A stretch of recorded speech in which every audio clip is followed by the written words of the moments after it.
Hi అండి, అందరికీ నమస్కారం. Welcome back to my channel. ఈ వీడియోలో ఏపీ క్యాబినెట్ సమావేశం కీలక అంశాలపై ఫోకస్ అండి. ఉద్యోగుల కొత్త పీఆర్సీ మరియు ఐఆర్ ఇతర పెండింగ్ బకాయిలకు సంబంధించిన ప్రకటన ఉండే ఛాన్స్ అయితే ఉందంటున్నారు.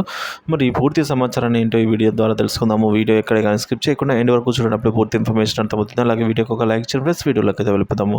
ఫ్రెండ్స్, ముఖ్యంగా నేడు రాష్ట్ర మంత్రివర్గ సమావేశం అండి.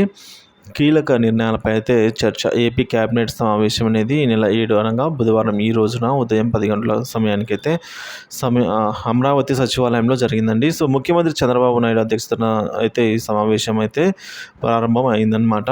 సో చర్చలో కీలక నిర్ణయాలు తీసుకునే అవకాశం ఉన్నట్టుగా తెలుస్తుంది. ప్రధానంగా ఎన్నికల ముందు ప్రజలకు ఇచ్చిన సూపర్ 6 పథకాల అమలుకు సంబంధించిన అంశాలపై చర్చ జరిగే అవకాశం ఉంది. ప్రధానంగా రాష్ట్రంలో పోర్టుల అభివృద్ధి, అలాగే రహదారుల అభివృద్ధి, వివిధ సంస్థలకు భూముల కేటాయింపు తదితర అంశాలపై చర్చ జరుగుతున్నట్లు సమాచారం అండి. అదేవిధంగా రాష్ట్రంలో జలాశయాలు నిండడంతో ఖరీఫ్ ప్రణాళిక, రైతులకు బ్యాంకు రుణాలు, విత్తనాలు, ఎరువుల సరఫరాపై అయితే చర్చించనున్నారు. అదేవిధంగా సోమవారం జరిగిన ఐఏఎస్, ఐపీఎస్ల సమావేశంలో ప్రభుత్వం దృష్టికి తెచ్చిన అంశాలు